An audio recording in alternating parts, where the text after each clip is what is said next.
If I could just speak to the families for a moment, parents, grandparents, aunts, uncles, guardians, the young people in our lives, they're watching how we treat the people around us. For example, they're watching when we'll stand in line for 2 hours to talk to a celebrity, but we don't even have 10 seconds to talk to somebody who's asking for help.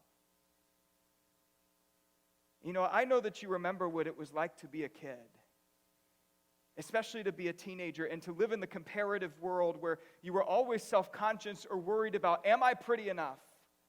Or am I strong enough? Am I smart enough? Am I popular enough? And friends, right now, the young people in our lives need models who can show them how Jesus views them and how Jesus views the people around them.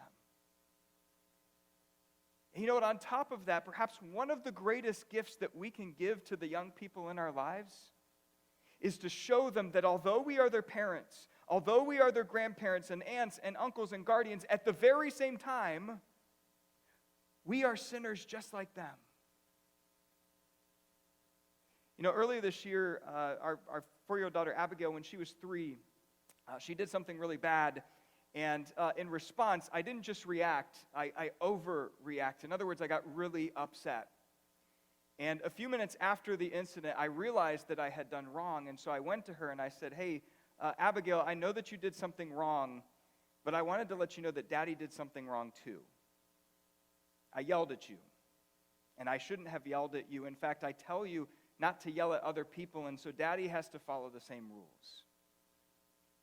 And so, Abigail, I just want to tell you that I'm sorry, and I just want to ask you for your forgiveness. And she looked at me, and she smiled, and she said, oh, Daddy, of course I forgive you. And then she gave me this big hug. Now, friends, check this out.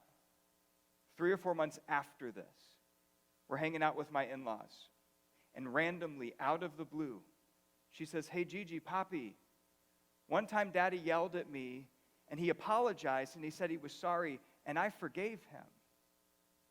And they were like, oh, wow. 3 or 4 months later, and she still vividly remembers that interaction that we had. Here's what it made me realize. That if I never show my kids that I am a sinner, then I will set them up to live a life in which they are constantly more or less than everybody else around them. And so, friends, here's my challenge for everybody today. Okay, earlier I asked you to rank yourself in terms of your perceived goodness, in terms of how you rank against other people. Where would you rank yourself? Okay, in light of the parable that we read this morning, here's what I want to challenge you to do. I want to challenge you to take that ranking, whatever it is, and throw it away. In fact, the next time that you find yourself wanting to rank yourself against somebody else, here's what I want to encourage you to do. Drink a Steak and Shake milkshake. Okay, actually, that's probably a bad idea, given we're coming up on the holidays. Instead, here's what I want you to do, okay? When you find yourself wanting to rank yourself against somebody else, remember the words of the tax collector. Have mercy on me, a sinner. You see, friends, when we understand who we are, we understand why Jesus came. And when we understand why Jesus came, it changes the way we feel about ourselves, and it changes the way we feel about those around us.